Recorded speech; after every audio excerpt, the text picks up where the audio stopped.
San Francisco, it's Rex Broadcasting Wrestling Observer with Dave Meltzer and Bryan Alvarez. Are you ready? Are you ready? Let's get it on! Get it on! How's it going, everybody? This is Dave Meltzer. We're going to be here for the next 2 hours talking pro wrestling. It's good to have you all here after a couple of weeks of tape shows because of pay-per-views. And we're going to have a couple of guests later in the show. We're going to have Bruce Mitchell of Pro Wrestling Torch. We're going to have superstar Billy Graham. We may have another guest as well. Bryan Alvarez is out tonight. I don't know if he's going to be able to join us. He is going to try, but he's got a TV taping in Portland for Portland Wrestling. And actually, he's got one of the biggest matches of his career coming up against the Bianos tonight. So anyway, we will talk about that stuff. But of course, WWE is really wrestled just a couple of weeks, and the TV's been pretty hot. We have Eddie Guerrero as the new SmackDown champion, having beaten Brock Lesnar at the Cow Palace on Sunday. And actually, there have been a lot of title changes over the last couple of years, but I don't know of any of a title change since maybe when Brock Lesnar beat The Rock that has gotten so much talk. And I think part of it, Eddie Guerrero's size, the fact that, it's clearly the company marketing to the Hispanic population, which they've never really done before. Just a lot of interesting things. Of course, Eddie Guerrero, great worker, someone who nobody ever figured would ever be a WWE champion. I mean, I think that everybody, U.S. champion or Continental champion, sure. Never headlined a pay-per-view in history until last Sunday. And, they had a great match. New WWE style, slower paced, more working with holds.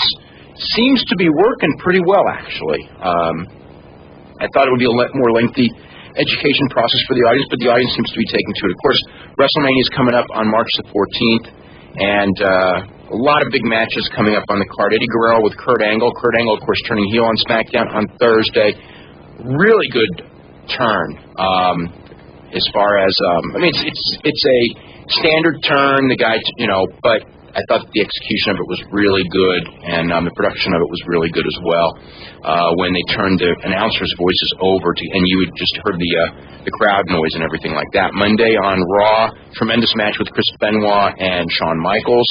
So it's been things actually been looking up, of course, for WWE. And anyway, we are going to go to a commercial break now. All lines are lit up. We're going to start taking calls in just a couple of minutes. We're at 1-800-878-PLAY. You can call in as soon as one of the lines hangs up. We're going to be doing a lot of phone call taking, hopefully, today on objects, including Eddie Guerrero, which seems to be the topic of conversation. And you're listening to the Wrestling Observer Live on the Sports Byline Radio Network.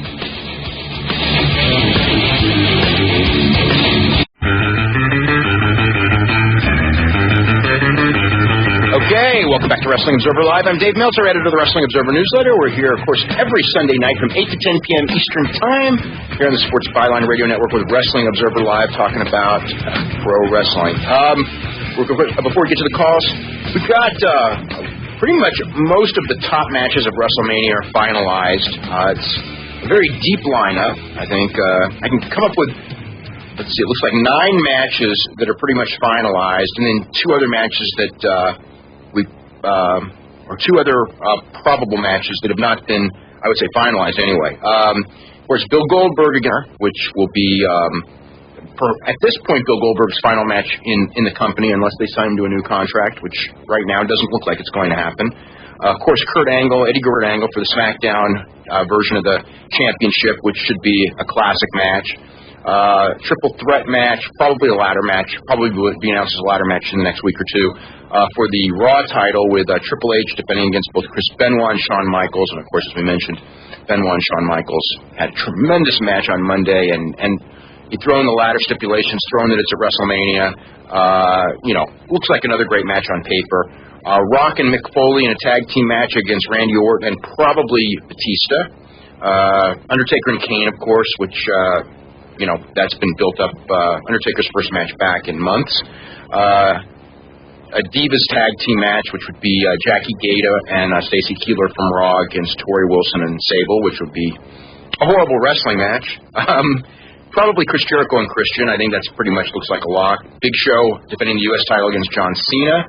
Probably a 3-way for the SmackDown tag team titles, which would be Rikishi and Scotty 2 Hotty defending Charlie Haas and Shelton Benjamin, as well as the APA. Cruiserweight probable battle royal, whatever exactly they do with the Cruiserweight title, I think should be evident after Tuesday night, of course, SmackDown, which will air on Thursday, Tuesday SmackDown from Kansas City, when they're going to do a Rey Mysterio Chavo Guerrero rematch. And I think with the Battle Royal will probably come out of that if they are still going with the Battle Royal idea. Of course, nothing is official until it is announced. And I'm guessing Molly Holly Victoria for the Women's Championship, just because Victoria has like 400 non-title wins over. And obviously Booker T and Rob Van Dam, if they still hold the Raw Tag Team titles, they'll probably find a team to defend against as well. So that's pretty much what the show's going to be. I don't think there'll be any other big surprises. Looks good on paper as far as buy rate goes. I don't think it's going to be a record setter, although we'll see what the name WrestleMania 20 means. Years worth, a lot of people, including Billy Graham, who's going to be our guest in just about 15 minutes, will be on the show as far as for the Hall of Fame and things like that. We're going to go to our first phone call. We're going to go to Savannah, Georgia, and Jonathan. Jonathan, what's going on? Hey, what's going on, Dave? Not too much. How are you? I'm doing all right. How are you? I'm doing really good. I had a couple quick questions, and my main reason for calling was I had a few questions about the Eddie Guerrero stuff that's been going on. But I guess, if I could ask a couple quick questions. One about what had happened to Matt Hardy since jumping to Raw, other than they say they have, They're doing a losing streak gimmick, which is never good, and they've kind of forgotten that, too, lately, so... Yeah, he's in the doghouse. I think somebody, like I said, with him and Lita, I think that somebody, 6 months after they wrote their books, actually, read it. They're paying the price for honesty. And I guess I have a question about the Benoit, the finish to that match on Raw with, I don't know, it might just be me, but it kind of made Benoit look, for a guy that, his mic skills aren't, as far as charisma goes, compared to some other guys, he's not Mr. Charisma or anything, but he gets over just based on his work. But him getting laid out by Michaels, that just kind of seems to me I don't know if they're still as big into his push as they are into. We'll find out. We'll find out WrestleMania. I know. Put it this way: if Chris Benoit wins the championship at WrestleMania and then beats Shawn Michaels at Backlash in Edmonton, then what they did Monday night with that finish makes perfect sense. If anything else, other than what I just said, happens, then it doesn't really make sense what they did Monday. So I guess we'll have to wait and see how it turns out. Because, when they did it, the first thing I thought of when it was over, I wasn't, I know a lot of people are going oh, my God, they beat Benoit right before his title shot. That's stupid. And it is, but there's, the first thing I thought of is, they're setting up a contender for Benoit when Benoit wins the championship in Shawn Michaels. And quite frankly, I would rather see Shawn Michaels and Benoit in the Edmonton show than Benoit and Triple H. And in Canada, there's more of a chance of I think that there's a way to build that up where Michaels, because the Canadians hate Shawn Michaels deep down anyway, to make that a real big deal with the interviews and everything like that for, especially being in Edmonton. So it can make sense when all's said and done. Now, if they do something different from what I just said, then it may have just been the politics as usual. Yeah, that's what I'm just afraid that the odds of it are that somebody, Mr. H, there might have something to say about. We will find out, and what happens. It wouldn't be the first time, and I remember last year. Everyone does. WrestleMania, Booker T and Triple H, and Booker T was going to win the championship. It was all ready and set, and then it didn't happen. So. When the stories started coming out about Chris Benoit and the big push this year, we've been talking about it for a long time. Until it happens, that rug can be pulled from him. It can be pulled from the day of the show. When they just say, "Hey, look, he's not getting over." They could. Okay. And the main reason I was calling was to talk about the Eddie winning the belt. I'm sure there's a bunch of other people probably. I know that's what you said at the top of the show. I just wanted on SmackDown, he came across to me almost a rock, if I can say a rock-like ovation or that type of reaction from the crowd, which they expected it if they did it in Fresno. Yeah. Well, my question here is I think it's great they put it on Eddie. I'm leery of him, like, I think someone wrote I was on your site talking about how they hope he's not like the transitional champ. That's not the plan right now is not him to be a transitional champion. The plan for right now is for Eddie Guerrero to be the champion. I think it's one of the reasons why Brock is going through what he's going through, because it's tough on him because ever since Brock beat The Rock, Brock has always either been the champion or when he lost the title, I mean, he lost it because he was going to win it back. Right. And this time when he lost the title, I mean, it was not just a temporary thing for him to win it back. I mean, someday he probably will, but it's not like, hey, Brock, you're winning it back in 3 months. This is Eddie's time, and, if Eddie succeeds, they're not going to pull the rug out from Eddie. I mean, this is the fans will either make Eddie or they will not support Eddie, and then, they'll have to make a move. So, I don't think anyone knows how long the title reign is, but it's not, it's not like, I don't buy for a second he's going to lose the title to Kurt, and he shouldn't because it's too soon. They got to find out how far they can go with him, and if they can make him, I mean, he feels like he's the hottest thing in the company right now, so you certainly don't want to come off now. Yeah, I mean, you're watching him, and like when I'm watching him on SmackDown, and probably, but after he won that belt, I mean, this guy comes across like, I mean, if they want a new, I mean, I know they want like some of those younger guys, Cena and Orton, but I mean, this guy comes across, I mean, as well as The Rock comes across when he, like, how big the crowd pops for The Rock, like. Yeah.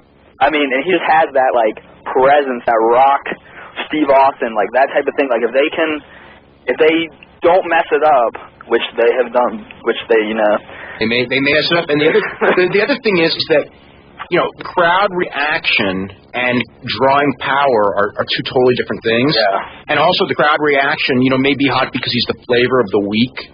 You don't know about crowds. Again, it's like, as long as the crowd reacts to him and he can see them moving him from the top, I think that they think he's the number one guy on SmackDown right now, certainly after this week. And, again, it's what the long term is. But I think that I don't see them going like, oh my God, Eddie's going to fail right now, and we've got to, who are we going to put it on next? I think that right now it's, how far is Eddie going to go, and what can we do with him? So I think this is a real That's I thought that the title change was so momentous because it's you're going to go to a situation where you're going to have Guerrero and perhaps Benoit as the two big champions. Who never thought it? I would never.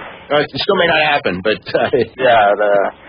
I just like a quick thing to add to that. Like, who is actually behind? Like, I mean, everybody.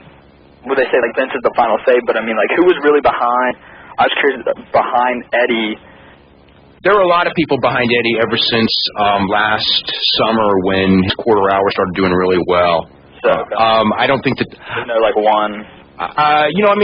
No, it's not like Heyman doesn't have. I mean, Paul Heyman is certainly one of them, but he's it's not like this was just something that Paul Heyman pushed and nobody else did. It was. I mean, I heard about the idea of pushing Eddie for months, and it was one of those things that the fans forced it anyway. When they kept acting like that, sooner or later the company was going to listen, and plus, they knew they had to make some moves and everything, and cater to the Latino audience. So it all fit in. Anyway, I've got to go ahead to a break, Jonathan. Okay. Thank you. All right, we'll be back with more phone calls right after this. You're listening to Wrestling Observer Live, a Sports Byline Radio Network.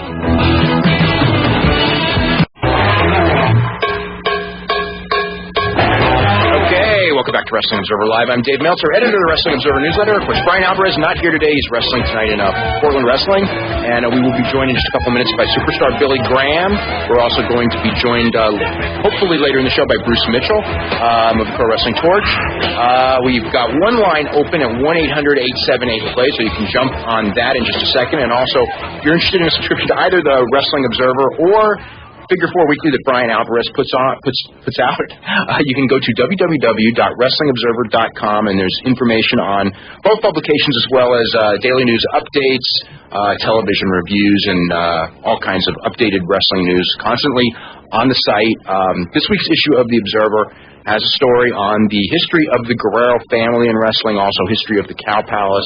A lot of people that have already gotten the issue really liked it. This is the next couple of weeks are going to be some really good weeks of The Observer leading into WrestleMania. Got some WrestleMania preview stuff, history of wrestling, history of WWE story will be in next week's issue, covering late '91, early '92, which was one of the real most interesting periods in the history of wrestling, the Hogan-Flair feud, the scandals that really rocked this industry and put it down for the, from 1992 to 1996, really. It was dark ages for professional wrestling until the Monday Night Wars revived it, and it's basically saying, what happened, why it happened. A lot of stuff that's forgotten, a lot of stuff that's never been printed before. So anyway, the next couple of observers are going to be very strong. Info on that on www.wrestlingobserver.com. We're going to go to Ed in San Antonio. Ed, how's it going? I'm doing pretty good, Dave.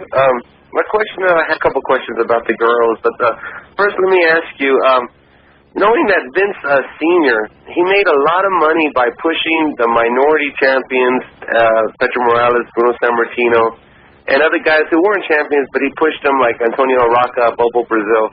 Why do you think it took Vince McMahon so long to try to tap into the Hispanic market, knowing how large the Hispanic market is? Because he's not Hispanic. Really? That's, Vince McMahon, when he started working for the company, it was Pedro Morales, but Pedro Morales was a big success in New York, and he wasn't really that big of a success in other cities, and they brought in Bruno. And Bruno appealed to everyone, even though, it was an Italian thing and all that. But Bruno was not like this Italian champion. And, they brought in Mil Mascaras and people like that. But, and then, they had Graham, who was, not an ethnic champion by any means. And then they had Backlund, who was really not an ethnic champion. And then they went Vince's pick, which was Hogan, who wasn't either, and that made more money than anyone. So I think that... it wasn't something that and again, with Guerrero, the other thing is that it's so against what Vince naturally would do to push a guy of that size. So I'm sure it took a while to get Vince to do it, especially with business down, because when business is down, history always shows that Vince goes to the big guys when business is down, and there have been a couple of examples of it even of late. But I guess that, Vince also does listen to crowd reaction, and the crowd reaction was telling him that, give Eddie Guerrero a chance, and so that's what he did. Yeah, but he always likes to make a point when he does interviews that the crowd tells us what what to do, and I hope he really listens to it, because that ovation he got, that was phenomenal. That was, as being a Hispanic myself, I was very proud seeing that, and seeing a Hispanic champion. And I was just proud seeing a guy. I mean, Eddie Guerrero's history, it's quite a history. I mean, he's been down and out, and he's been. When you look back at Eddie Guerrero's career, I've seen time after time, dating back to 1989, where people saw Eddie Guerrero. We were talking about like WWF and WCW, would see Eddie Guerrero on big shows, and everybody knew Eddie Guerrero was a great wrestler, but they didn't even hire him. Nobody even hired him until really what Paul Heyman got him over in ECW, and then WCW brought him in, what was that, like 95, 96, 90, something like that? Yeah. When Worlds Collide was in 94, and they had, one of the best matches in the United States in 94 that everybody saw, and neither WWF nor WCW at the time even called him up to hire him. Paul Heyman was the only one who called.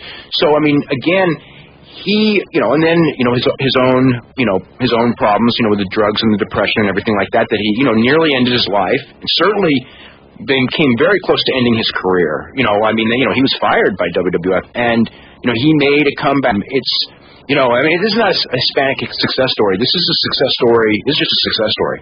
Yeah, that's true. And another question I have is, I've had the opportunity to see all the different Guerrero brothers, Brett Jr., except for Gory. I really don't know a whole lot about Mondo Guerrero. Could you tell me some of his better, his more famous programs and any little tidbits you could give on Mondo? Mondo was, to me, I saw him in Los Angeles after Chavo became a star, and he was always he was the smallest of the brothers, height-wise. Probably about 5'5", maybe. And I think he kind of had a little man's complex. Got in a lot of fights in the ring and things like that. He was a talented guy like they all were.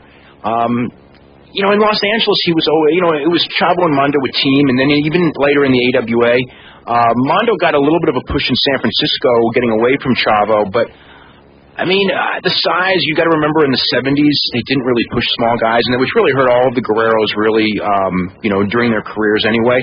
So Mondo was never really a superstar, even though he was, a pretty good talent. Even in Mexico, he was, he had his run. He was all right. People knew who he was, but not a superstar or anything like that. Okay, and let me ask one question about Hector Guerrero. What was I going to ask about Hector? I'm sorry, I totally forgot what I was about to ask. Okay, no problem. Anything else? Superstar Billy Graham, how is his health? Is he doing better? I know he's coming on. Well, he's going to be on, in seconds, believe it or not. In fact, okay. Billy, are you there right now? Yeah, I'm here, Dave. Well, why don't you just ask him, Ed? Hey, Billy, how's your health going? How's everything doing? Oh, my health's going real good. You may have read the Observer last week. I had a 2-week hospital stay. I had a bowel. One of my small intestines actually twisted on me, and nothing could go through, and basically nothing could come out. So I had to spend a couple of weeks in the hospital. Not liver related for sure, but it was very tedious. 10 days without food. All I was allowed were ice chips for 10 days. Oh, wow. That was very fast. I began to have dreams about food, But that cleared up, and but what happened was last Saturday, I got out of the hospital on Friday. Last Saturday, I went to the gym. I forgot to mention this to you, Dave. I went to the gym for just a baby workout, just to do some stretching after I spent almost 13 and a half days in the hospital.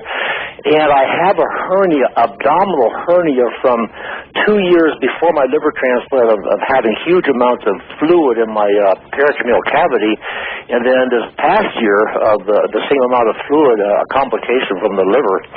And it's caused an abdominal hernia right where your abs join together, the six-pack joins together. The muscles have been stretched and just basically ripped. And last Saturday at the gym, I just doing some baby weights and stretching, and one of my intestines came through my abdominal wall into my umbilical cord, your belly button, and man, it shot out there about 3 inches. Oh my God! It looked like something out of Alien. Oh my God! So I rushed back to the hospital, and and I was just fortunate that my liver transplant surgeon was on call Saturday afternoon, and he came down and pushed this intestine back into my stomach and said that I cannot lift 1 ounce of weight until I have this hernia operation, and I can't have the hernia operation until this fluid subsides, which the way it's going now, trending down, it should be about maybe 3 more months. So that was kind of disturbing news. I really can't train. But when you think about it, as my wife Alvarez mentioned, I haven't trained for years. So I have to wait a few more months. Yeah, you went a long time without. Now, are you going to be able to go to the garden and everything? Oh yeah, I'm fine. Yeah, I'm good to go. Yeah, I'm good to go. Ed, do you have well, actually, Dave, I just remembered my question. I'll just ask that real quick. Hector, sure, go ahead. Yeah, go ahead, Doc. When Vince signed Hector to be the gobbledygooker, yes, how much did he actually get paid for pretty much the one appearance? I have no idea. They thought that was going to be a big deal, and some things don't work, and that one really didn't work. What can I say?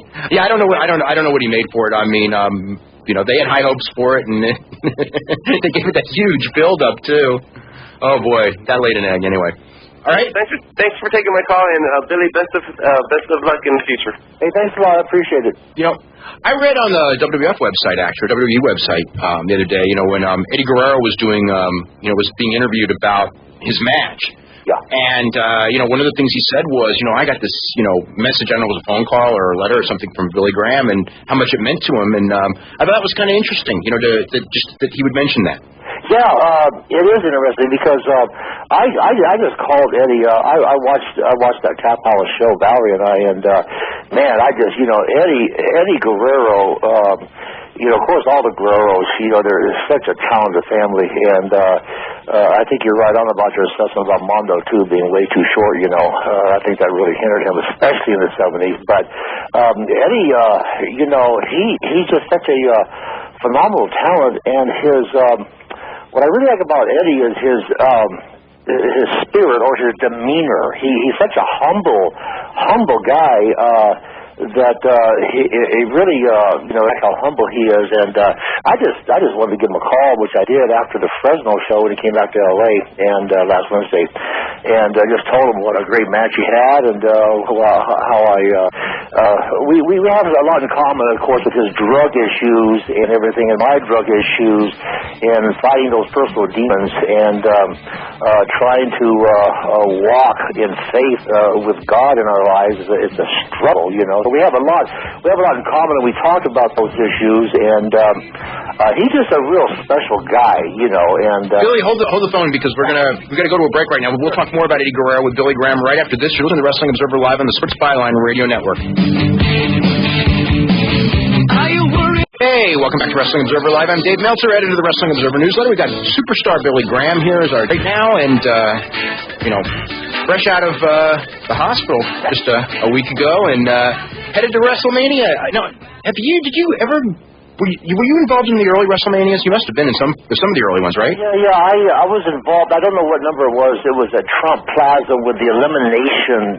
So that would have been 4. 4 or 5, and yeah. I managed Morocco on that deal at Trump Plaza. Yeah. And that was when I was, I did the comeback, and I was just still, my body falling apart, and had that little run managing Morocco, and did that WrestleMania. And there's something that's kind of interesting to me. I'm not even sure what it.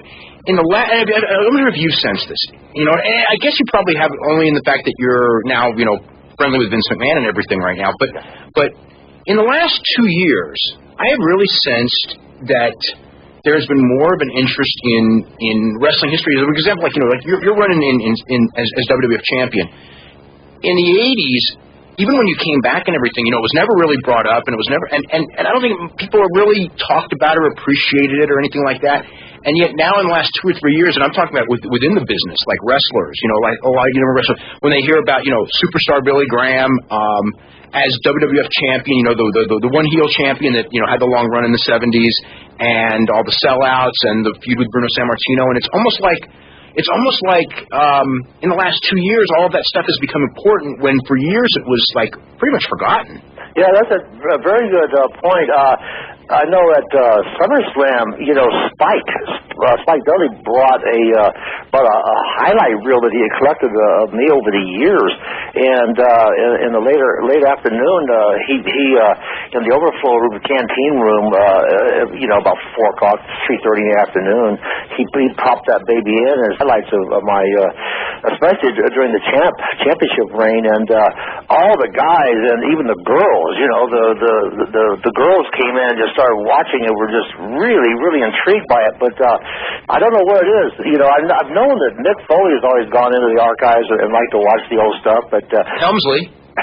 Pardon me? Helmsley, too. Oh, yeah, right, Triple H, yeah. And, of course, the conversations I've had with Vince and stuff about Triple H and my friend and your friend Steve Strong, works at World Gym in Venice.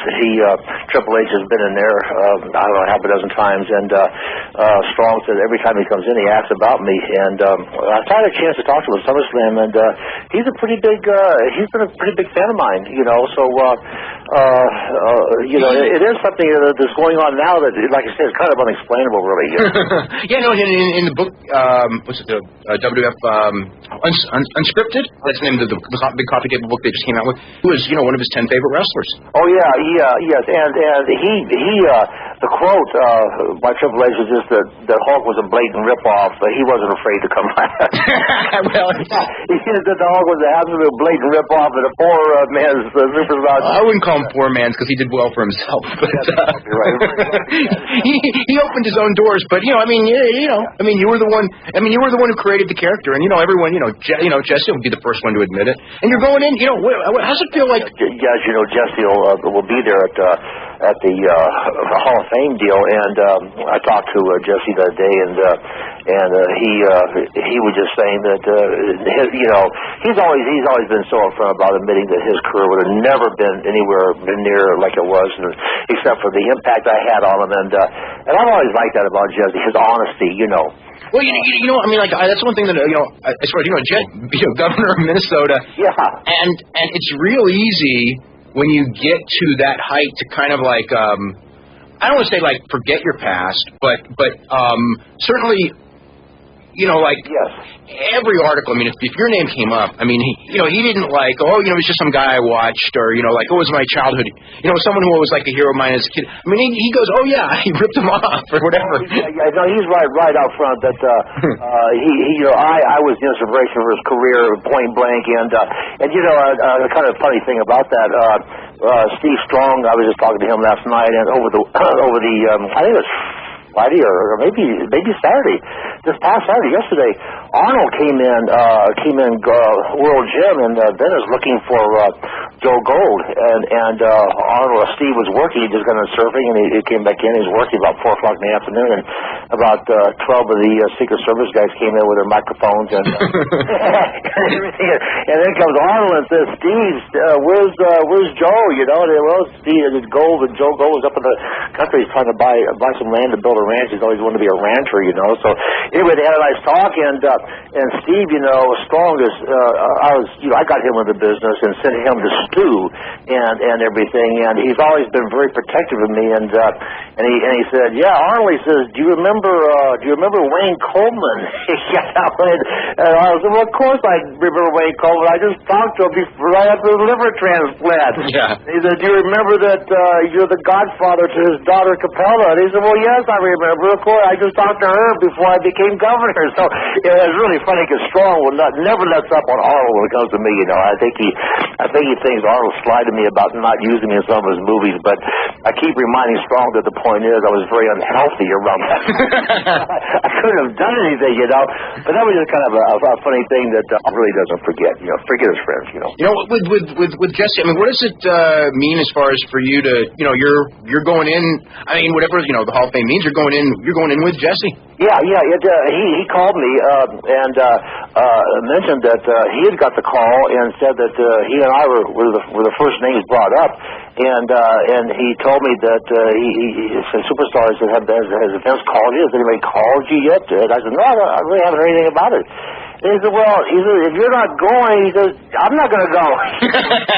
Funny. I said, what do you mean you're not going to go if I don't go? He says, it won't be any fun. He says, just relax, Jesse. I said, the fact they haven't called me, it doesn't mean they won't, Yeah. So, sure enough, a couple of days later, Vince did call me, and I called Jesse back. And so Vince actually called you specifically. It wasn't like... Yeah, Vince called me, yeah. Oh, wow. It wasn't like...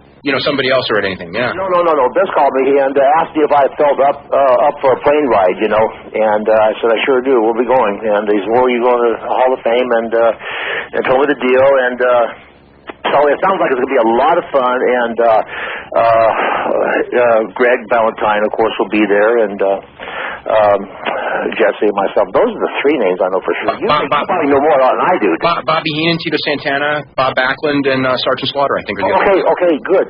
Well, those are good names. Yeah.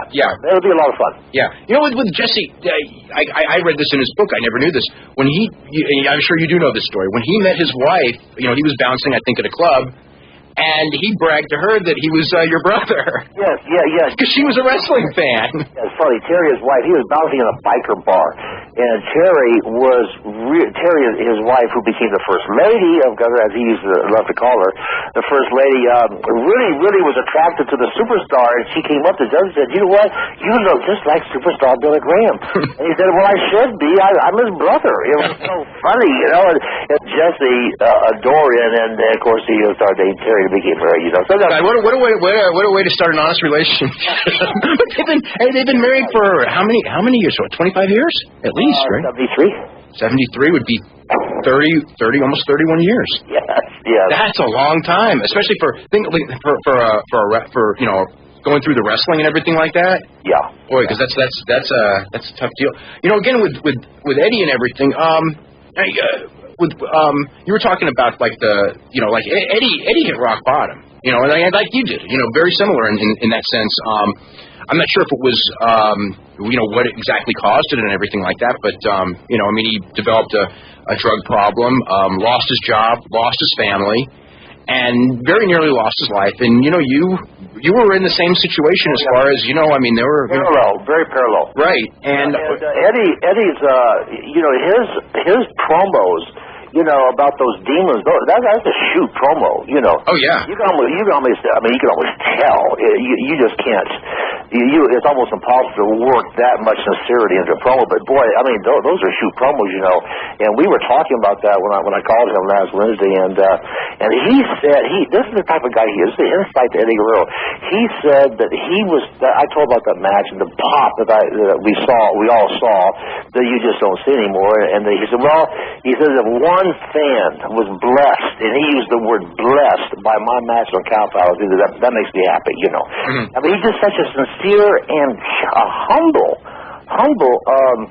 a person, and such a lovable, humble person. And I know at SummerSlam when Valerie and I saw him for the first time in really about 3 or 4 years, Valerie told him that, Eddie, I don't want to sound like a mark, but you're my favorite wrestler. Oh, no, don't say that. He's humble, gracious to be around that, and his talent is obvious, and he's just a very unique person. I'm very proud to have him as a friend, Yeah. I'm gonna go take one quick call, and this is Alan in Deerfield Beach. Alan, we're on with Superstar Billy Graham. Mr. Graham, how you feeling? Oh, real good. Thank you, Alan. When's the book coming out? Well, the book will probably be out in about this time next year. As a matter of fact, at Mania, the 14th, Sunday the 14th, the next day, Monday the 15th, I'm going to Simon & Schuster to meet with Margaret Clark, my editor, and go over a lot of stuff and meet with her in person. So it's a good timing of WrestleMania, and to also meet with her and see the Simon & Schuster deal. And so it'll be about this time next year. Have you reconciled your differences with Terry Bollea? Because I heard that you guys weren't getting along for a long time. I've tried, and Hall doesn't seem to be responding back. At Hawk's funeral in Tampa, Valentine and some friends of mine from here in Phoenix went down to the funeral and actually saw Hulk in a gym. And Valentine said the first time he's seen him in this particular gym in probably 5 years was just a chance meeting. And my friends from here in Phoenix introduced themselves, and as my friend, they were, how's Superstar doing? How's his health and everything? It was so congenial, so nice, but it just seems like there's something still, a wedge, something still there that I'm hoping it will be resolved. I really am. Thank you. Okay, Alan, we're going to head to a break right now. We're going to be back with more with Superstar Billy Graham right after this. By the way, you can call us at 1-800-878-PLAY. We've got a couple of phone lines available right now. You're listening to Wrestling Observer Live on the Sports Byline Radio Network.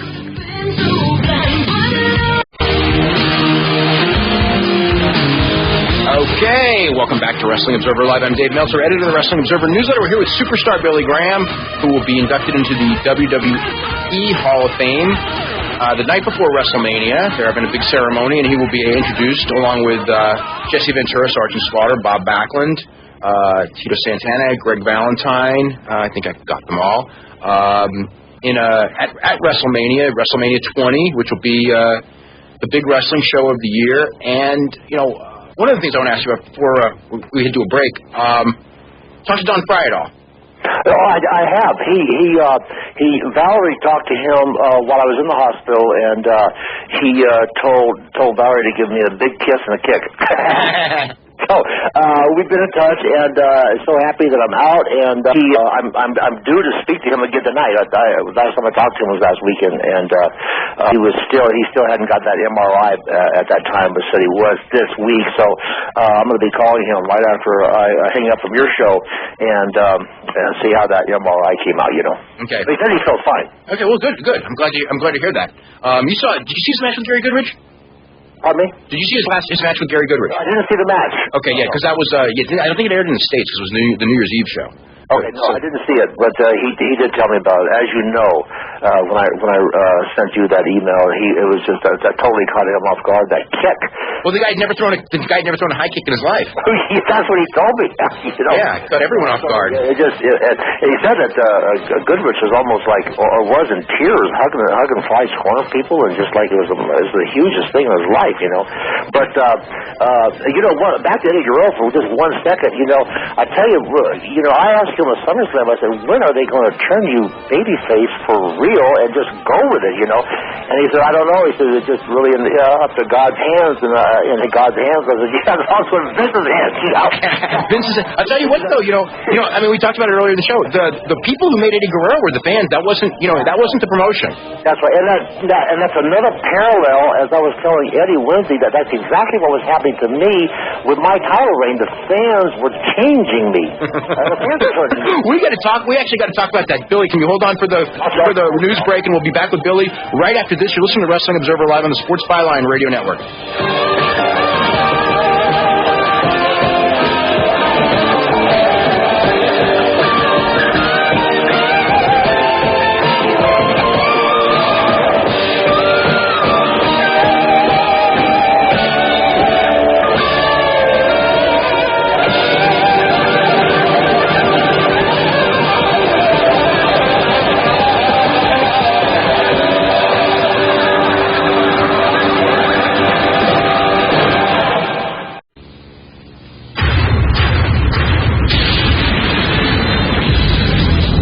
Welcome back to Hour 2 of the Wrestling Observer with Dave Meltzer and Bryan Alvarez. Are you ready? Are you ready? Let's get it on. Okay, here we are with Hour 2 of the Wrestling Observer Live. I'm Dave Meltzer, editor of the Wrestling Observer newsletter, with superstar Billy Graham. And we've been talking a lot over the break and everything. When we last left for our news break, we were talking about fans turning Billy, and I think that in your career, from talking to you, probably your biggest frustration is that you didn't get the babyface run after, let's say, 1978, when it was ripe. And I think most people that were around in that period would say it would have been just a huge success, but it just never happened. Yeah, that's true, Dave. That is the biggest disappointment of course, my entire career. But Vince Sr. was hell bent on putting Backlund, Backlund had spent 1 year on television preparing to get that title. And Vince was hell bent, man. And there was nothing that was going to turn Vince Sr. from putting that strap on Backlund. I mean, it was so obvious. The fans were turning me so strongly. There were T-shirts, and there were Superstar Billy Graham fan clubs, and there was, it was incredible. But and he knew it, and he knew it was going to be a struggle with Backlund. But it was his pride, and he just did it, and it really took the heart and soul out of my career. Because I knew I was good for a good 3-year run as a babyface, easily as champ. And it did. It just stung real deep and just took the wind right out of myself, Yeah, we've talked about your career in the 70s and everything. It's funny because you clicked real big. I mean, but you clicked real big in New York, obviously, and of course you had the AWA run. But you've talked about how with the exception of maybe Houston, Texas, and Florida with Dusty Rhodes, the AWA and WWF, a lot of the rest of your career, were you just like not into it, or it didn't click? I mean, it didn't click as strongly, obviously. Right, exactly. Especially the Carolina deal, the Carolina run. At that time, Dusty and I had some sort of a misunderstanding or falling out. I can't talk to Dusty a couple months ago, and we both of us came to pinpoint what happened. Just crap happens in life, But I mean, that's all behind us now, anyway. But I would just never. Other than the cities you mentioned, Houston and, of course, Tampa and that Florida run, AWA and New York, but the Carolinas, it was just like pulling teeth, and because the structure was so different from New York, you had no time to do promos, and they had Paul Jones as a manager and talking for me. That's kind of funny, actually. It was just like pulling teeth, and I just was never comfortable there, and really not productive there, Okay, we're going to go ahead to a break right now. We're going to take some more phone calls for Billy Graham. We'll be back right after this. Listen to the Wrestling Observer Live on the Sports Byline Radio Network.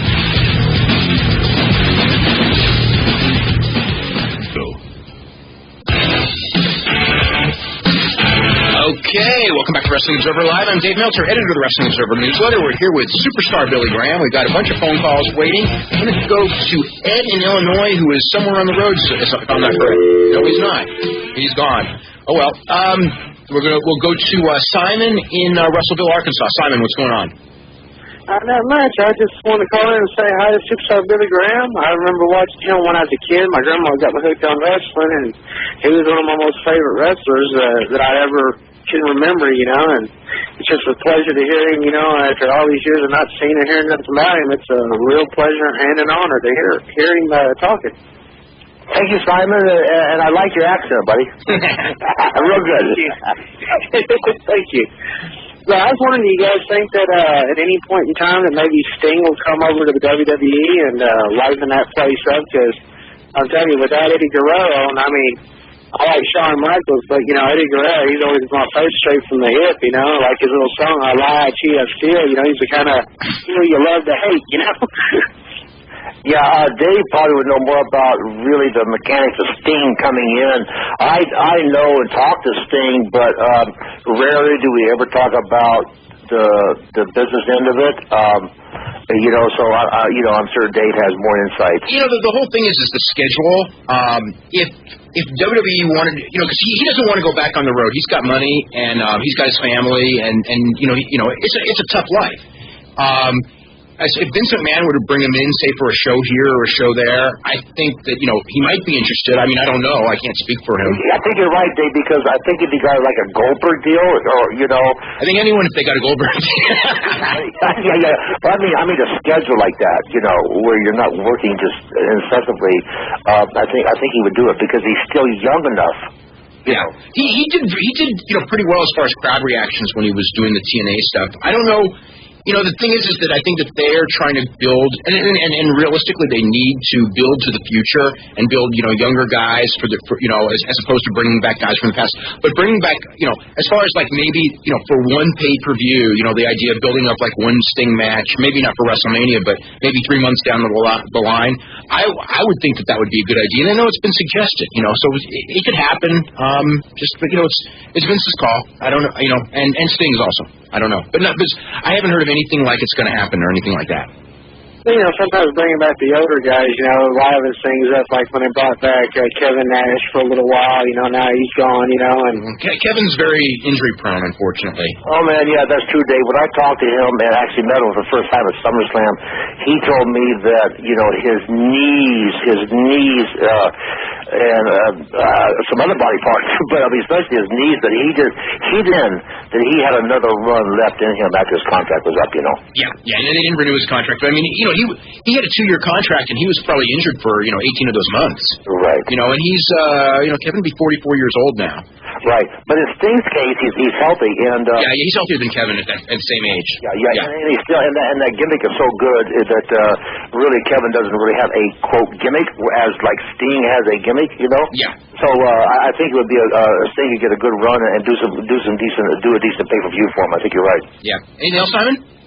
Well, I just, Kevin Nash is good, but I mean, come on now. I mean, personally, he ain't you superstar. I mean, when he light up his music, people stand up. But I tell you what, when I was a kid, and even now, I look at old wrestling books and I see your picture, and I still remember my heart pumping real hard, and just remembering you coming out, and you're just all in presence out there in the ring. You got there, you kicked butt, you took name, and people knew what you were there to do. Well, there was a lot of charisma involved in my presence, with all that tie-dye and all that goofy jive talk promos. There was a ton of charisma there, and of course the physique I had at that time too was cutting edge. To say. Yeah, it was unique. Like now, I mean, and that's one of the things that for both positive and negative, you brought to wrestling is the emphasis, on the physique, because now, I mean, when you were in, most of the guys were big guys, but most of them did not have great physiques by today's standards. I mean, they were big, strong. A lot of them were big, strong guys. Right, yeah, there are a ton of, but as far as physiques, there were a couple guys, and one of them, as you know, was Earl Maynard, and, Frisco, former Mr. Universe, and I think Dory Dixon. Dory Dixon had a great physique. Wasn't he a Mr. Universe or something? I don't know what he was, but he was already in his 40s, but he was a Jamaican who wrestled, but yeah, he had a great physique, and Art Thomas, of course, we talked about before. That's right, yeah. But most of the guys, like, you didn't have that up guys same time. Right. And now, like the whole thing, I mean, everyone watches their diet. I mean, these guys watch their diet more than you actually did when of course, yeah. when you were around. Yeah, that's right. That's true. Yeah. But back then, the only big guys were you, Tony Atlas.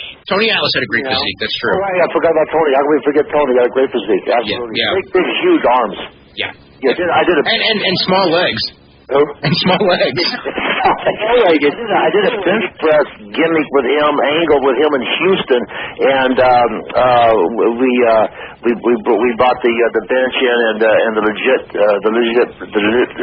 real Olympic plate, and I think he did about a 505 before I threw powder in his face or something. But yeah, he had an incredible physique. You know, just that thin skin and big arms and pecs and delts and. You know. Yeah. So he was right up there. All right. Anything else, Simon? No, sir, but I sure appreciate you letting me talk to Superstar. I mean, you're very welcome. A highlight. Okay. Thank you very much. Okay, you're very welcome, Simon. You know, one of the things I wanted to talk to you about is changes in wrestling. You know, and wrestling goes through its different cycles. You know, 5 years ago, I mean, I know, 5 years ago you were having a tough time watching it because, they were into the, very vulgar business. Oh, yeah. And, it's changed, and now it seems like it's a more wrestling-oriented business. The people are more like real life. But in your heyday, late 70s, as compared to now, what do you see as the biggest changes in the industry? Oh, well, of course, the bar has been raised so high as far as the level of productivity and the high-risk moves. Man, I mean, the things that these guys, do for high spots, guys didn't even think about doing then as a finish. I mean, a suplex off the top rope was a stone cold finish. Dead, you're out. It's over. You're drop dead. Yeah. As you know, being a student of wrestling, you've seen things evolve over the years. But so the high risk moves and the Benoits and the Kurt Angles and now the Brock and the Guerreros of the finesse of so much more actual wrestling skills and the Rey Mysterio high spots and walking the rope and the top rope and all these phenomenal things. It's like the bar has been raised so high. They've got to turn it around slowly, I think, because there's no place else to go. Guys have gotten broken necks. I mean, as you chronicled in the Observer. Yeah. One of the things, another change, when you bring up Rey Mysterio is the size of guys. I mean, when you were around, I mean, they weren't, not that everyone was a monster, but, I mean, if you weren't, say, I don't know, 210, and at least, 5'10" or something like that. I mean, you had a hard time, just getting into, and certainly, you had to have a decent amount of size and a powerful look to get a push. I mean, there wouldn't be even Eddie Guerrero, when we talk about, his family members, Mondo Guerrero was a great wrestler, but Mondo Guerrero really had a hard time getting a push. Chavo Guerrero was in the late 70s. He was one of the best wrestlers in the business, but outside of Los Angeles and maybe Texas, he never really had a big run anywhere. No, that's true. And also, he and Hector had a bit of a run in Florida when I was down there. A little bit, but not as a superstar level. No, not nearly the level that he had in Los Angeles. And I wrestled with Chavo coming through back from Japan on a few trips with the WWF belt, and the guy was just in Los Angeles. He was godlike. I mean, it was just not Mascaras, but the guy was so strong, it's unbelievable. One of the things you brought Mil Mascaras. A lot of people don't know the story, but your last championship in Madison Square Garden before you lost to Bob Backlund, this would be, I'm thinking January '78. I could be off by a month or so. Was with Mil Mascaras, and the last two. Mascaras. Okay, that's right. The last two at the Garden. The last two. And but in the last, but he would not lose. No, he would not lose, and Vince didn't fight it. I mean, the guy, I was, basically on a sellout run on a roll, and the guy came in there, and he was so over with the Latin folks, the fans. I mean, it was incredible. But the guy would not. It was like pulling teeth to get any kind of a finish out of this guy. So I didn't even fight it. I think our first match was stopped on blood on me, and the second one was maybe a DQ on me. I mean, so it was like, and all I did was sell for this guy, and I've got still photos. A fan sent me still photos a couple months ago of both of those matches in the Garden, and it's like 25 photos this kid sent me, and every photo I'm selling. Funny deal, So but that's the way it goes, All right, we're going to go ahead to a break right now. We're going to be back with more with superstar Billy Graham right after this. You're listening to Wrestling Observer Live on the Sports Byline Radio Network.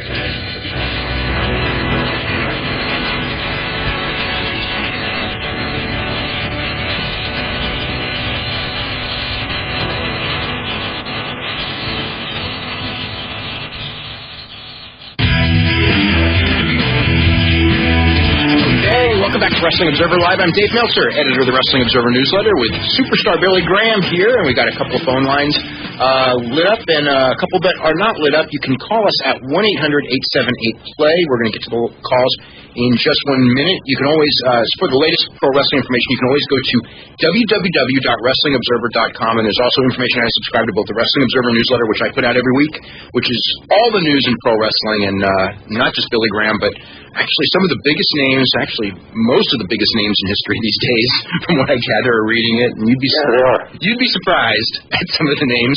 But there's info on how to subscribe to that, as well as Figure 4 Weekly that Bryan Alvarez, who's our usual guest host, but he's Wrestling Tonight in Portland, puts out, which is tremendously entertaining reading.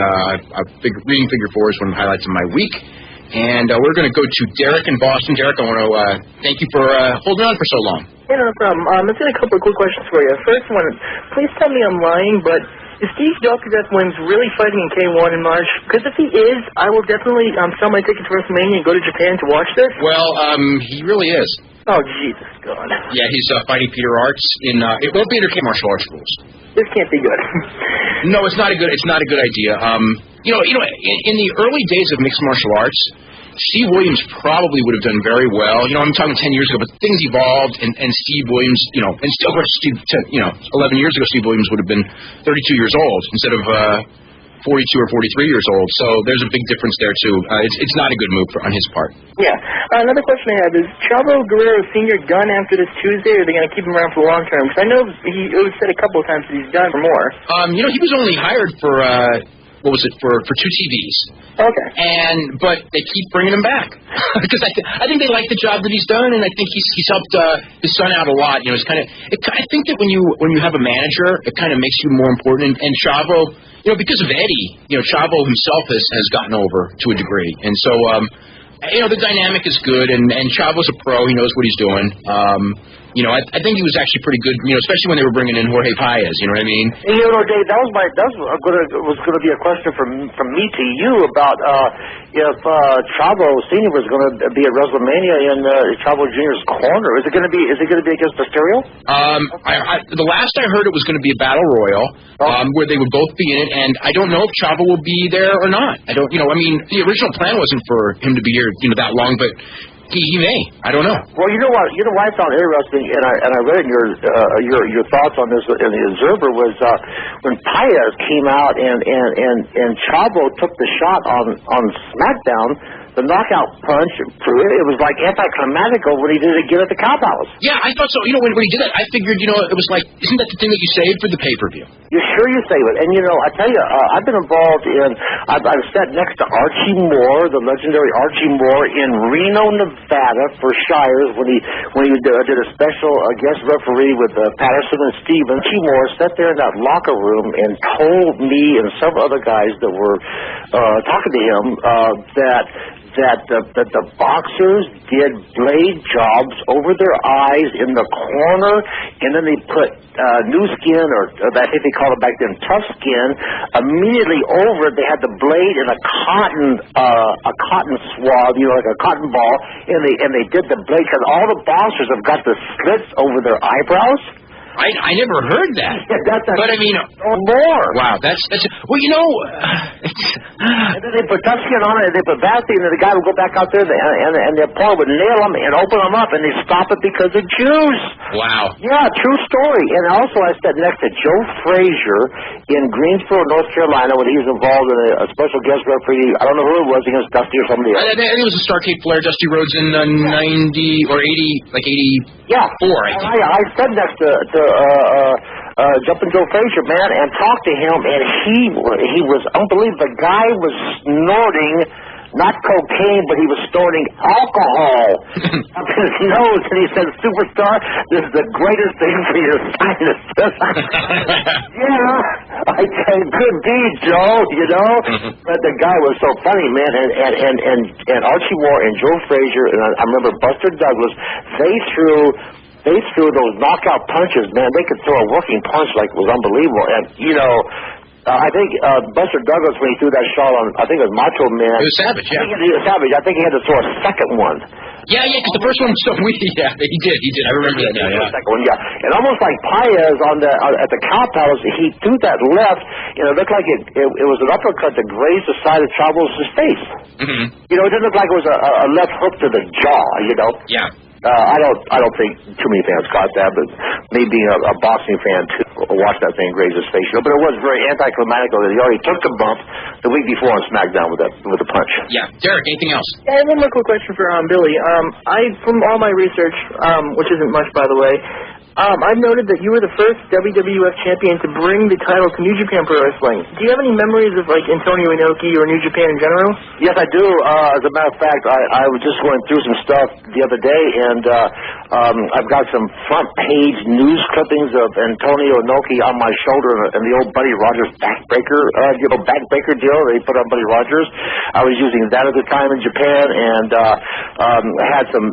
It was involved in matches with Inoki over there. And I never felt comfortable with him for some reason. I never felt comfortable with Japan, period. But especially with Inoki, I was involved in a couple tag matches with Dynamite Kid and Bret Hart against Inoki and a couple other people. That would have been late in your career. That was later. Yeah. But the 77, the championship deal, I also hooked up with Inoki a few times, but it was very uncomfortable. Maybe just because of my lack of real wrestling skills, you know. Yeah. I couldn't really, even though the Japanese people oohed and awed when I did the python, flex the arms and stuff, it was a tremendous getting back then, you know. But the actual in-ring wrestling skills against Inoki, I felt pretty uncomfortable. Yeah. Anything else, Derek? I think that's it. Okay, good enough. We are going to go to John in Atlanta. John, what's going on? Yeah, hi guys, how's it going? Going pretty good. First of all, Superstar, I just want to say it's a real honor to get to talk to you. Thank you, John. And also, considering the success that the WWE's had with kind of mining that videotape library, do you think that somewhere down the line we're going to get to see more of your matches in really high quality DVD type presentation rather than having to go online and try to track down whoever has the best third generation videotape?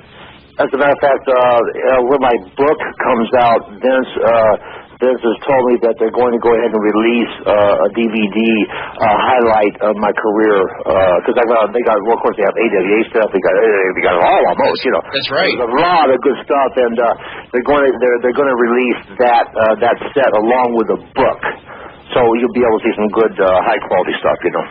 That's awesome. And actually, going back to that, Dave, since the Monday Night Wars DVD is selling so well, do you think that maybe Vince might get the impression that there may be money to be made off the WCW name after all, or is this kind of like the last shot, haha, we won, you lost? I don't see them bringing back the name WCW as far as like a television storyline, as far as using the WCW, tapes, for compilations of people. I mean, we've already seen it with Mick Foley and Flair, and we're going to see it with everyone that was there. They're going to try to make money on that thing. That was, I'll tell you what, the buying of the videotape library, that was, that was a no-brainer, but it was a great business move on Vince's part because he can use these tapes forever and repackage them in many different ways. And he's got, and the one, and again, with Billy, the interesting thing is, his father kept more tape than anybody else. Everybody else erased all their tapes. Even Vern, like there are some of your stuff with Vern is probably there, but 80% of your good stuff with Vern isn't there. That's right. And yet I would bet that all your Garden matches or most of them They're all there. They're all there. Yeah. The Square Garden Network. Yeah. Did the taping back then. Right. So, that's one thing that Vince Sr. did, because everybody else just thought, like, nobody thought that this was ever going to be, valuable, and now, And they actually dubbed over tapes. Well, to save $50. Exactly. And all the LA stuff, I was talking to Chavo Steve. Oh, nobody. All that's dubbed over, it's all gone, and then they just throw it away. Yeah, and all the Shire stuff and all that stuff. Yeah. John, anything else? No, that does it. Billy, God bless you, man, and look forward to seeing you at WrestleMania 20. Okay, buddy. All right, take care, guys. Okay. Billy, when you came back and did the karate gimmick, we've talked about this before, but what were you thinking? Yeah, that's right. What I was thinking, what I was thinking? I was so pissed off, to put it bluntly, that I blew that the babyface run was blown for me. That it was actually like a protest. It was actually like a dark star instead of a superstar. It was a protest because I was so unhappy that I just said, "What? It's the strangest thing. It's psychological." And I know people listening to this are going to think I'm weird, and I was weird for doing it. It was like a protest, and lo and behold, I go back to New York City, and 3 straight sellouts was backwards because the Graham name was so strong, even though I didn't even resemble the superstar Billy Graham. And then of course I got into the real depression hit me. I got into drugs so heavy and almost died back there several times. But yeah, it was just out of a protest coming back in, and I just lost my enthusiasm, and I was just going to go for another run, and I did a karate gimmick. Okay, we are going to go ahead to a break right now. I'm going to come back, and we're going to talk about Brock Lesnar, because there's an interesting parallel there that I just thought of. And we're also taking your phone calls. You can call 1-800-878-PLAY. We still got a couple of lines available. And we'll be back with more with the Superstar right after this. This is the Wrestling Observer Live on the Sports Byline Radio Network.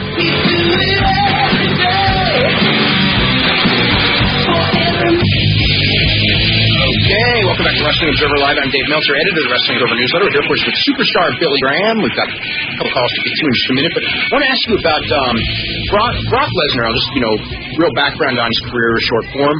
He came into the WWE in the summer, or actually spring of 2002, and, right after WrestleMania, and was immediately pushed to the moon. He's a former NCAA champion, incredible athlete for a 295-pound guy. One of the most athletic, stamina, speed, wrestling ability, obviously, guys that I've ever seen. Very green, had was brought up by, his coaches will all say he was brought up too soon, but he progressed very quickly and was groomed for the championship, won the championship as basically after just a couple of months in the WWE when he beat The Rock at SummerSlam in 2002. And since then, until right now, so for a little over, a year plus, year and a half, he was either the top guy or when he lost the title because he was being groomed to regain the title. So, he was always in the championship picture. And now, he, after being the number one guy on that side and never having that struggle to get to the top in the business because he started out at the top. So he never, you know what I'm saying? And now Eddie Guerrero is the guy. And it's not a thing where Eddie's going to be the champion for a month just to give Brock a chance to win it back. Brock may very well get it back, probably will later in his career. But right now it is, Brock is down. Right. How, again, everyone's different, but how is that? Because, you went through that same type of a thing where, you were on top and then it was, and you said earlier tonight, and that was a killer for you. Right. Yeah, true. But in Brock's case, this is a different animal. I think the guy right now, and I mentioned this to you back in summer, you probably forgot, but I actually emailed Vince about Brock's career because I was really watching this guy, and and then I talked to Brock at SummerSlam, and the guy, I really felt that the guy more than ever now, needs a makeover. He needs to graduate from college, It's like, he needs to become a full-blown man, and, because he's such a great wrestler, and if he really did some old-school heel stuff, and grew his hair out, and at least spiked it, and I suggested to Vince, putting tights on him and give him some color, and even trying to help the guy with some promos and really develop strong personality, you know, and Vince was very intrigued with it, and said I had a lot of insight with him, and even Brock at SummerSlam told me and Valerie, she was standing right next to me. We were talking to the guy that he could use some help. You know, quote. I mean, you know, Brock felt that he could use some help, and which is very humble of him. You know, thought, you know, God, man, you know, give this guy a total makeover because, you know, he needs his time now because he's done everything that he could do. Like you said, he got the push from day one since he stepped in there, and now Eddie is the guy. I mean, Eddie is the guy, man. This guy is, you know, this guy can carry the company right now. I think the guy is incredible, but I think Brock needs like a makeover, man, and just stay in there, you know. And like I say, he will get his it'll come back around to him, but not anytime soon, you know. Yeah. Let's go to Doug in Summerside. Doug, what's going on? Oh, not a whole lot. How are you guys tonight? Doing really good. That's good. Nice to talk to you, Superstar. You bet, buddy. Actually, before I start asking my question, I have a friend who has PP. He can't talk. He talks with a computer, and he is a big Superstar fan. He likes to say hello. So he wants to say hello to you.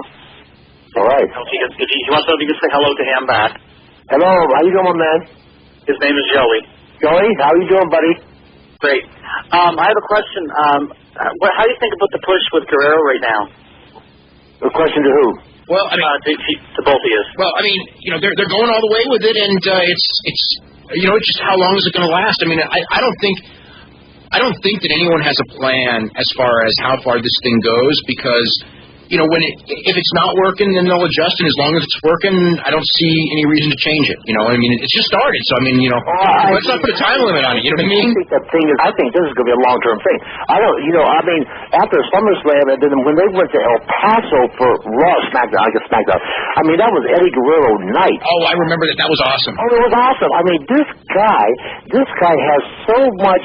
He has developed so much charisma, and his promos are so sincere and real, and of course his working ability is second to none. You know, I think the guy is coming into his own, and man, with this lowrider gimmick that people love, when he comes out there and bounces up and down of these beautiful lowriders.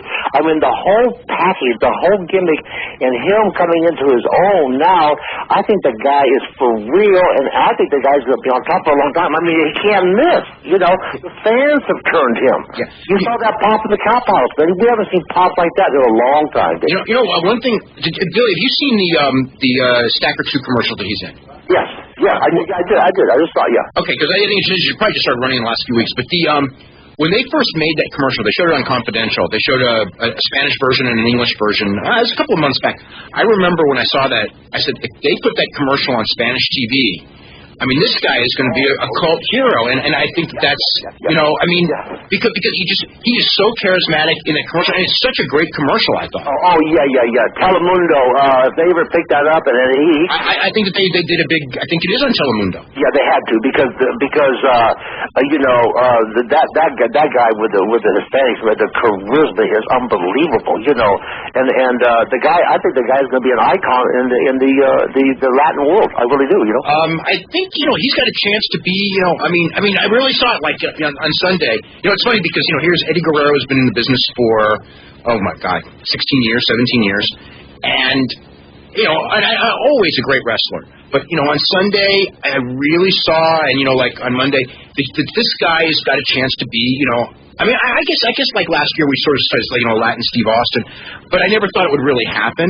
And I don't want to throw Steve Austin's name out there because that's a level that few people in history have ever gotten. But he, you know, he's a guy, you know, right now. I mean, I can't imagine anyone even thinking of, you know, saying like, you know, putting any kind of a time limit on like what we're going to do with him. It's just like, you know, push him and, you know, feed him guys. Right. Yeah, like you said, the thing is just taken off. First of all, it just started. Yeah. You know, I mean, it started for real, man. I mean, it started before SummerSlam. We could all see it coming. You know, and they kept holding off. But the people, man, the people have spoken. You know, and you know that Vince is not, like when you feel the people and the movement of the people and the fan base and the reaction and of course the explosion of the Hispanic television market and fans in this country, well, man, they got a winner. Yeah, I think so too. I hope so. Anything else, Doug? Just got one more thing there, Star Billy Graham. What was it like to work with Don the Rock back in the 80s? Oh, it was a lot of fun. The guy, he was a lot of fun. He had a tremendous physique. He was very, very strong, and he had a real pleasant personality. And of course, I managed him for a while and traveled with him and Dynamite Kid and Davey Boy Smith, all four of us in the same car. So, oh, that's insane. That's insane. Yeah, it was craziness. Yeah. Especially back then, my God. One of these, Don Morocco was one of those guys where, in a lot of it, he bounced in and out of wrestling. He was kind of a Hawaii, liked to go back to Hawaii and things like that. Didn't like working the colder climates. Then again, neither did you. That's right. But Don Morocco, I thought ability-wise in the 70s, had the ability of a world champion, and it just I don't know if the timing was never right or they didn't trust him to put the belt on, but I thought he was such a talent. Oh, yeah. He really was, and that deal, he was so red hot in that cage match, Oh, with Snuka. With Snuka, yeah. Yeah. That would have been his career highlight. Yeah, it really was, and I don't know. I don't think he was lacking was real over the top. Everything else was there. But, it was just so I think it was Vince's call, but it just the real charisma wasn't there for the big push, Yeah. Okay, Doug. Thanks a lot, guys. Okay, guys. Very welcome. Let's go to Guy in Ladera Ranch, California. Guy, what's going on? Nothing much. How you guys doing? Doing really good. I just had a couple quick questions about the Japanese wrestling scene right now. I read in the Observer that the Tenzan IWGP title win may not have been what was planned. Have you heard anything else about that?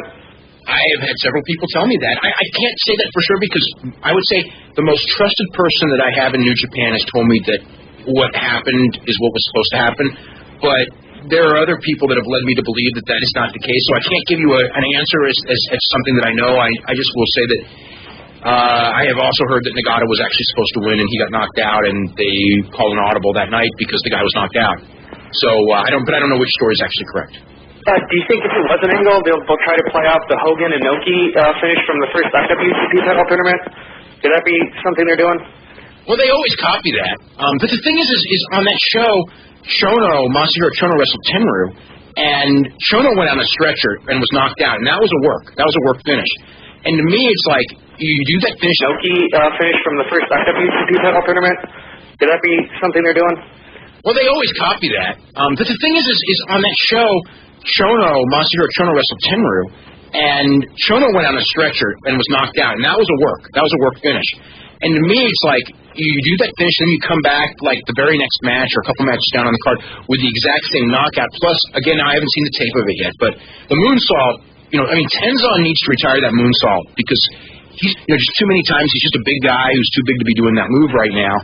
And when he, the story I heard is he did the moonsault and his knee cracked the guy in the face and knocked him out. Mm-hmm. So, again, if I watch the tape, I could see, other people said, well, they've done that angle before. So, I don't know the truth is on that, other than I heard it was a very strong tournament.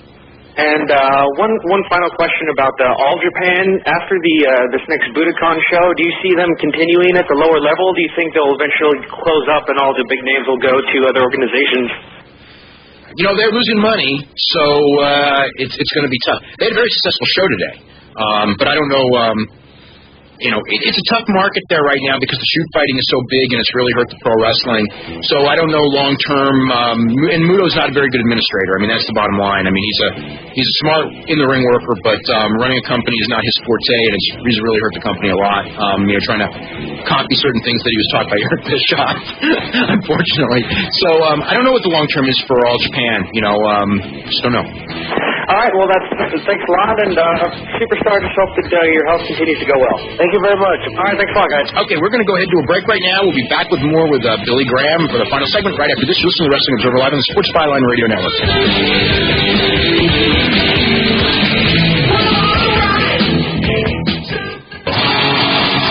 Okay, welcome back to Wrestling Observer Live. I'm Dave Meltzer, editor of the Wrestling Observer Newsletter. We're here, of course, with Superstar Billy Graham. We've got time for one more phone call. We're going to go to Mitch in Berkeley. Mitch, what's going on? Hey, how are you guys? Doing really good. I just wanted to talk about Brock Lesnar and WrestleMania. I'm so excited about WrestleMania this year, and I've watched Raw East Coast live straight through the last 3 weeks, and that's like huge. But I think they're dropping the ball on the Lesnar angle, having him be a baby out there.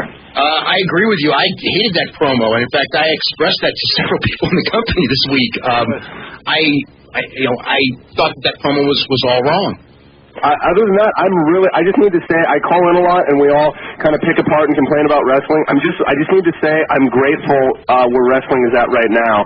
And the question I have is on the Foley Rock tag match. Is that just to get Rock in, or because Foley's not in shape to carry a whole match, or because their feud's going to have a cage match at Backlash, or where's that going? I think it's a way to get Rock in that everybody was comfortable with, and I think it was, what Orton has gotten the big push at is, I'm guessing they're going to put Batista in as the partner, and it's just a way to kind of focus on Batista, too, because without Batista being in this match, Batista might be kind of lost in the WrestleMania shuffle. Right. And, it's a way to have, like, the idea that a lot of people are going to be watching because it's Rock and Foley, and they're going to see this monstrous big guy, and hopefully he delivers, because Batista's got that great look, but, it pretty much ends there. Right. The promo. The good stuff of the Sid card.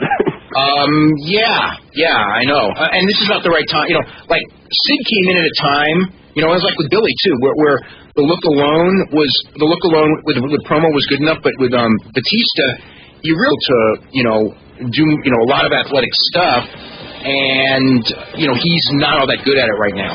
Do you see Foley and Orton feud ending in a cage or something at Backlash with Orton going over? I don't see them working that soon again, although I would expect they'd probably work again maybe at SummerSlam. Anyways, I just want to say, along with the Superstar Billy Graham, it's great that you have this show so that we can all talk to our heroes, and I hope you guys both have a great night. Okay.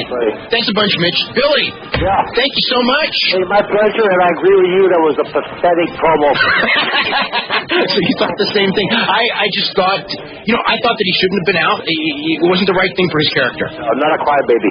Yep. Okay. Well, Billy, good luck in the next couple of weeks, and I'm sure we'll talk to you probably before and then certainly after WrestleMania. Have a good time there, and thanks everybody for listening. We'll be back next Sunday. You're listening to Wrestling Observer Live on the Sports Byline Radio Network.